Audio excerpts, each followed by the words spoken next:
I have never felt like the physical expression of silence in this way. It was profound. The police officers turned their radios down. Whether you knew exactly like what was happening, everyone just settled.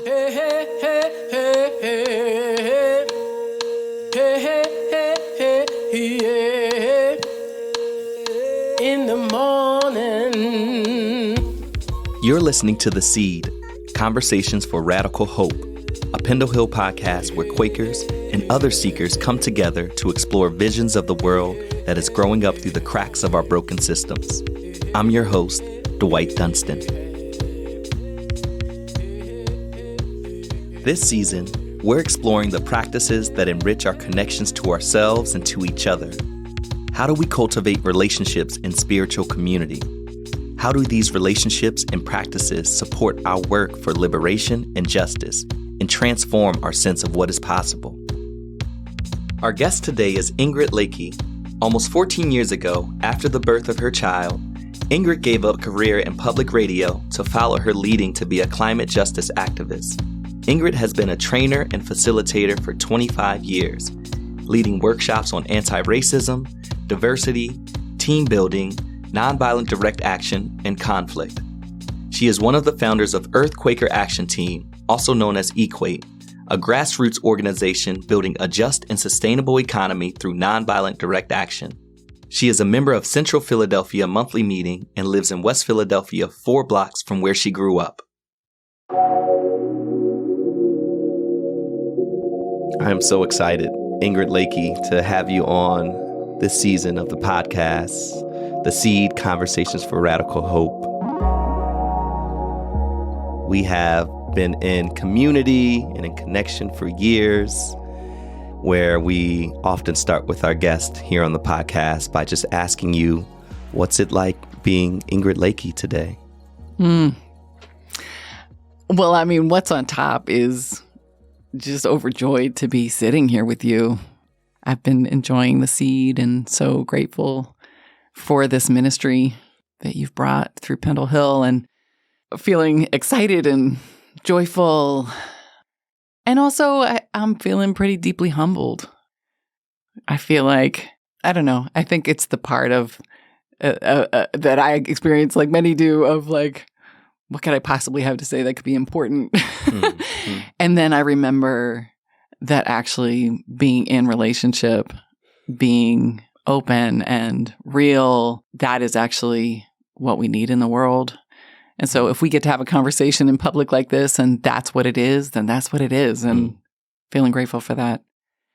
On my way in today, I stopped and visited a tree and put my hand on the tree because I was feeling a little scattered. The quote that came to me is, "I contain multitudes" by Walt Whitman. That's the piece that I'm holding right now, that I contain multitudes, which is that feeling of joy and gratitude to be sitting here with you today.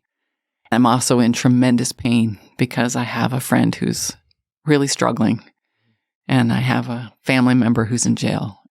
You know, there are wildfires burning. It's the truth of all of that. That's the multitudes. That's actually the reality of being human and being present with the truth of all of that. Mm-hmm. So while I can feel deep pain and sadness, I can also feel deep joy and gratitude.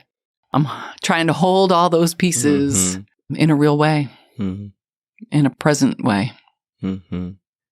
Yeah, I just had this image come up. We often spend time on your back porch in worship. Yes. There's something I think a lot about in worship, of the ways that a space can hold, a worshipful space can hold the multitudes of the multitudes, you know, of the people that are gathered in a spiritual space. One of the things that happens for me sometimes when things are hard is I start to believe that I'm alone. I start to believe like it's all on me.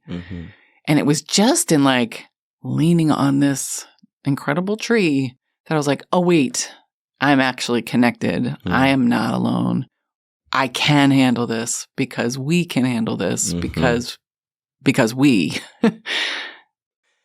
Want to get into your work and the origins of Earth Quaker Action Team in a bit.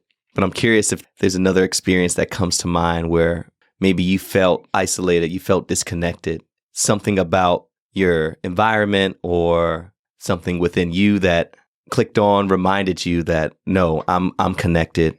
I can do this because there's a we here. We can hold this. We can do this together. I'm having this little like storm of moments coming forward. Of course. Just a lot of different memories. Remembering when I was trying to get pregnant and, I was really wanting to become a mama and wanting to have the experience of being pregnant and giving birth. It was a very hard path for me. I remember sitting in meeting for worship and just praying about it, and then really feeling this held space in the meeting. It was just this profound silence that was there that some Quakers called a covered meeting. I just felt such a sense of whatever will be, and you will be okay. And there was some kind of grace that felt like it came over me. Part of that, I think, was that I was surrounded by my community, my spiritual community, my Quaker meeting. And there was something that just on a deep, deep level, I knew that I was going to be okay. So that's one piece. And then there are times, in many, many different actions that I've been part of, nonviolent direct action, where there's been some feeling of uncertainty or where it feels like something is shifting, this kind of an energy. There's one example I'm thinking of right now, which is was part of this group. I'm part of Earth Quaker Action Team. We did an action as part of the KXL pipeline, trying to get, at that point, President Obama to say no to that. And so we did an action at the State Department building, the federal building in Philadelphia. There were about 200 of us there. Several of us were risking arrest. One of our leaders, Lena Blunt, called for us to settle into silence. I have never felt like the physical expression of silence in this way. We were on this huge plaza, like spread out over this plaza. I was like on the other side of the plaza, and I didn't even hear her say that's what was happening. But it was like a wave that came across the plaza, swept us into prayer, into silence. It was profound. Like police officers turned their radios down. Whether you knew exactly like what was happening, everyone just settled, dropped down a level. And we held that silence. And then I think maybe it was Lena who started singing out of that. That was another time that I felt the presence of Spirit within us and among us, holding us in our work.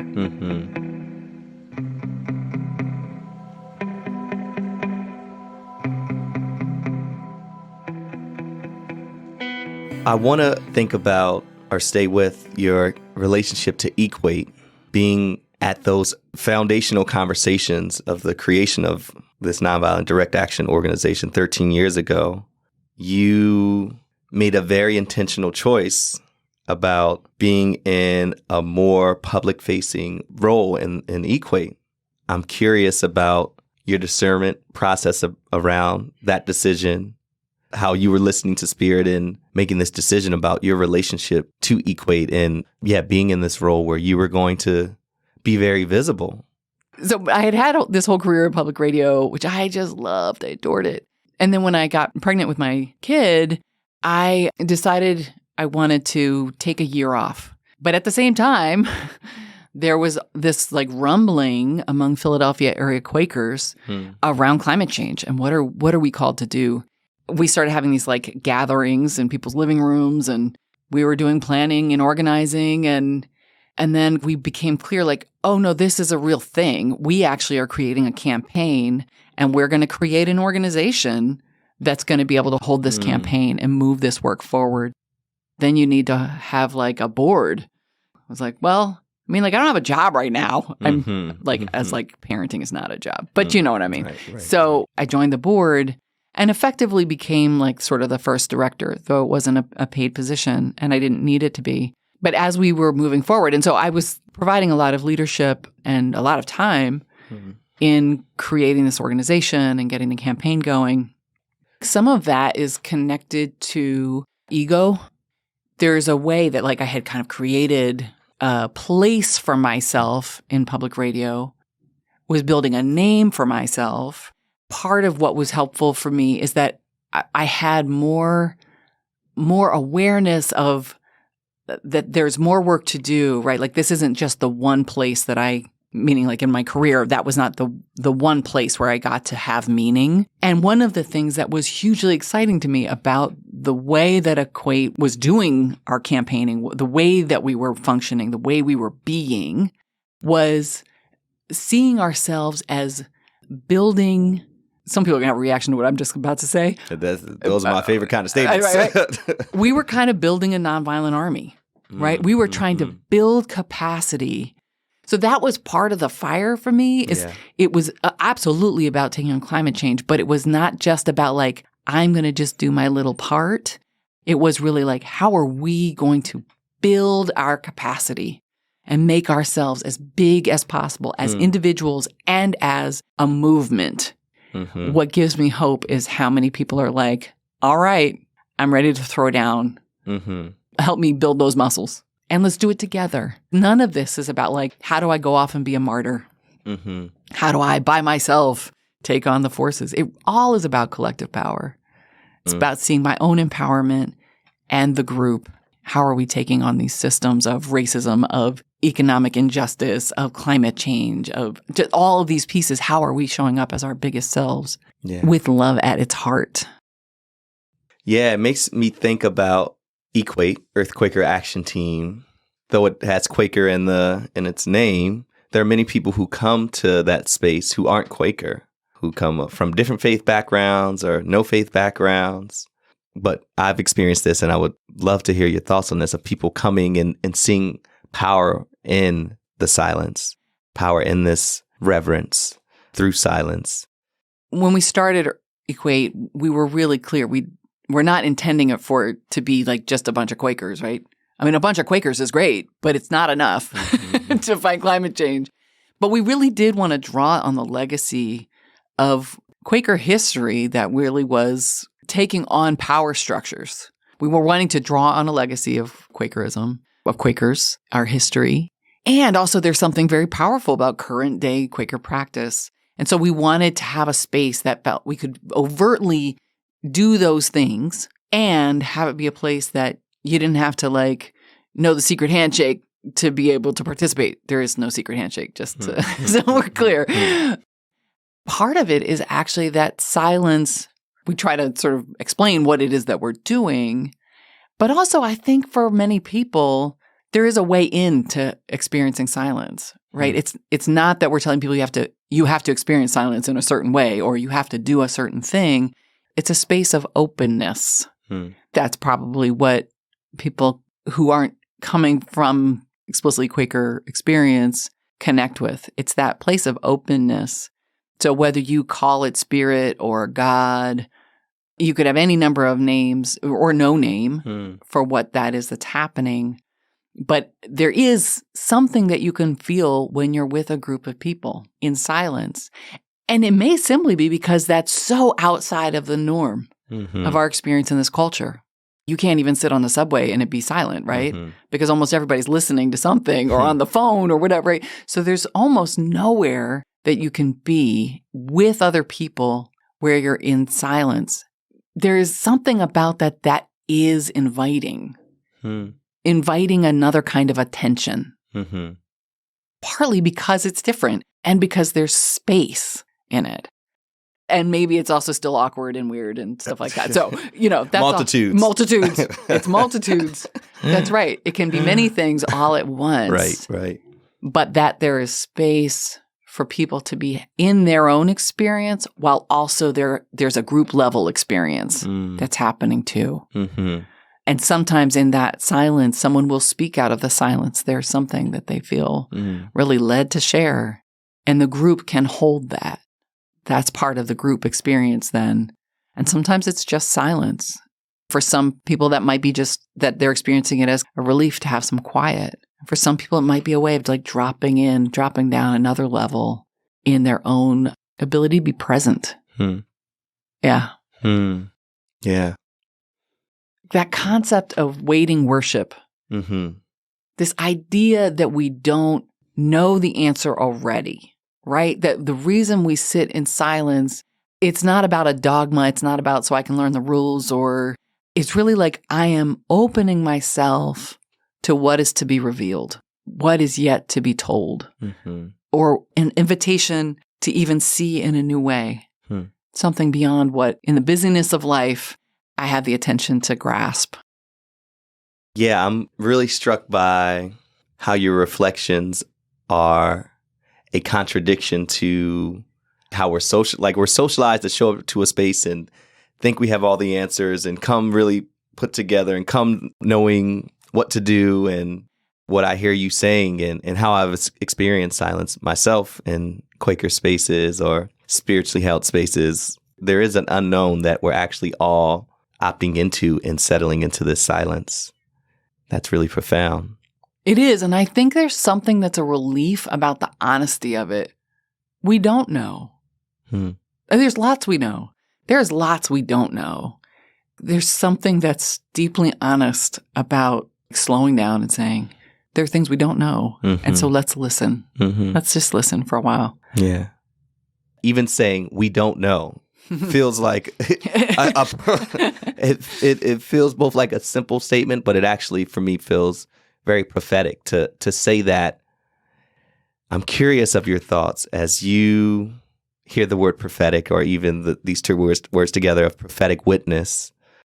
It's a tricky phrase because I know I have some baggage around like prophet, things like that. I also have some like baggage around the word witness, because so much of how witness gets talked about in our culture is like you're just watching something, right? Like you've just been a witness to an accident or something. That is one version. But prophetic witness, that is another level. This is a phrase that I think sometimes had maybe lost its power, but speaking truth to power is prophetic witness. It's still a very powerful phrase to me. Speaking truth to power, I feel very, very deeply, and to me is a spiritual matter. It is why we founded Earth Quaker Action Team, holding those who were profiting from climate change accountable and demanding that they change, demanding that they stop. That's the part of prophetic witness that is different than saying, I see you doing a bad thing. It's another thing to say, and I will stop you from doing a bad thing. We started with a campaign against PNC Bank, which at that point was one of the largest funders of mountaintop removal coal mining. We found ways to disrupt their business. It took 5 years and 125 actions, but we actually got them to change their policy and stop funding mountaintop removal coal mining. It wasn't because we just had a vigil. It wasn't just that we say, hey, we see you. It was also, and we are going to get in the way of your ability to keep doing this harm. That's a part of prophetic witness. It's a direct intervention of some kind. One of the things that was fascinating in sort of that first few years with Equate, one of the actions that we did in a recurring way during the PNC campaign was we would actually hold meeting for worship in bank branch lobbies. A group of us would go in and we'd sit in a circle in the lobby and have a Quaker meeting for worship, which on the one hand, you could be like, okay, that's weird. Or you could be like, how does that really disrupt business? But you'd be surprised how much it really does disrupt business when there's a group of people doing something you do not expect in a bank lobby. It did cause a disruption. One of the things that was really powerful, I remember one of our founders, Gail Newbold, talked about this. She said, the thing about a Quaker meeting for worship, you can turn any space into a worship space. For many of us, we may have a belief about where praying happens or where worship of whatever kind happens. We were having this experience of saying, worship is happening here because we are doing it. And that includes in a bank branch lobby. Through doing this work with Equate, I mean, and in my personal life too, but I think a part of this is the reality that spirit is always present. Whether we are aware of it, whether we are paying attention, whether we invited spirit in, spirit's there. You don't like nobody likes the uninvited party guests, right. But guess what? But, right. So for me, like a part of that is in our actions, we're bringing attention to something that's already true, which is the Spirit is already with us. I mean, it's perhaps the same thing that happens when you drop down into the silence, right? You're more attuned that Spirit is there and working. Yeah. The antenna's up in a way where, for me, maybe if I'm not in silence or I'm not still, like it's hard for me, like my antenna's picking up all sorts of other frequencies and distractions. There's a lot of static out there. There's a lot of static.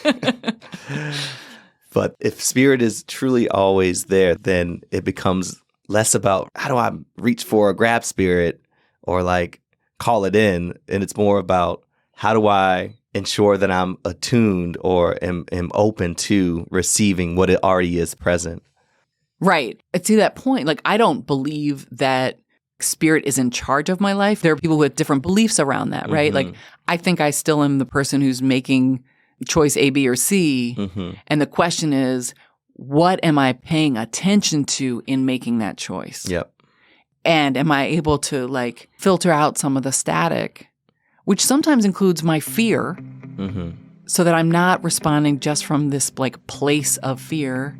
But if I can remember Spirit is with me, that allows me to be present to the real choices than just a reaction.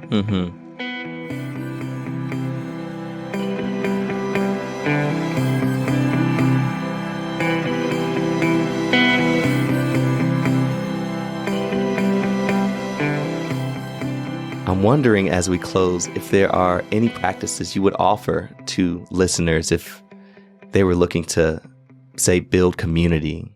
Maybe not build a nonviolent direct action campaign, but I think so much of what you named around the origins of Equate had to do with building community from the heart, from that love-centered space. Or perhaps it's a practice around learning to sit with silence, learning to be in a silent space. Also, invitation to hear any closing thoughts from you as well. One of the practices that I have found really helpful is to try things and then debrief it. I live in West Philadelphia, and there was a rumor, this was a few years ago during the racial justice uprisings, that the Proud Boys were coming to my local park. All of West Philly was like showing up. I was really trying to think about what might it mean to be in confrontation with a group like the Proud Boys. For me, as a nonviolent practitioner, someone who's deeply committed to nonviolence as a spiritual matter and as a strategic matter, what does it mean to show up when there's not a group level agreement about that? So I called a couple of friends. So we met up on my back porch. We had some silence. We had some shared worship. And then we went down there, and it was like a chance for us to say like what, and some stuff did pop off. The Proud Boys never showed up. But it was really important to go and be explicit of like, I want to go as a learner.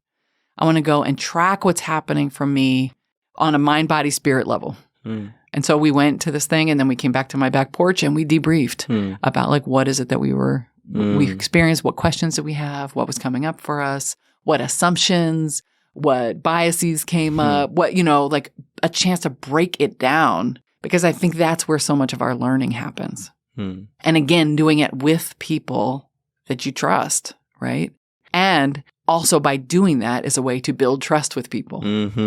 So that's a practice I really recommend is actually to try things in a thoughtful way, in a planful way, and in a supported way, and then to debrief it. We learn so much from our own experience if we pay attention. The other, actually, Dwight, I feel like I learned from you. You were really the one who introduced me to this idea that really you could just call somebody and be like, hey, can we just have some silence together?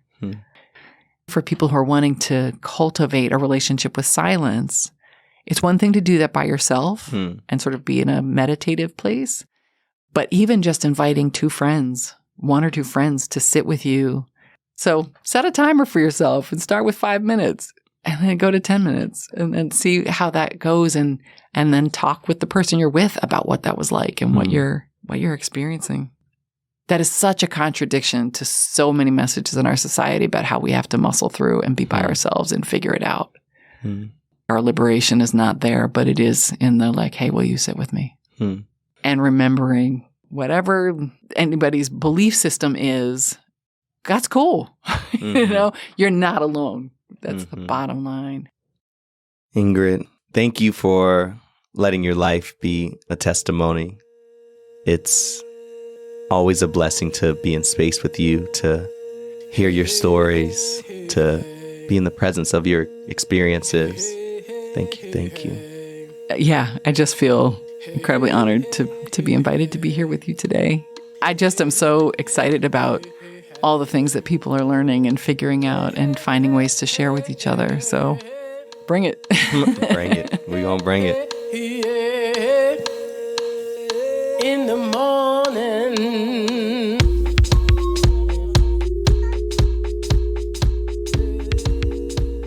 The Seed is a project of Pendle Hill, a Quaker center open to all for spirit-led learning, retreat, and community. We're located in Wallingford, Pennsylvania, on the traditional territory of the Lenni Lenape people. Many of our guests are teachers, leaders, and speakers at Pendle Hill, and we host workshops, retreats, and lectures year-round. To learn more about upcoming programs, visit us at pendlehill.org/learn. This episode was produced and edited by Anna Hill, with production support and advising from Peterson Toscano.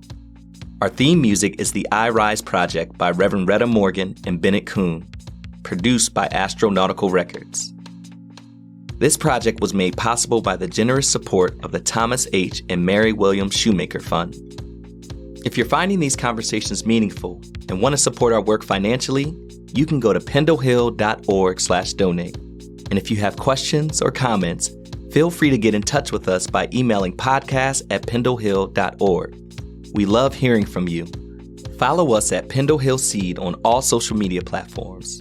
And don't forget to subscribe, rate, and review us wherever you get your podcasts. It helps us to continue planting these seeds.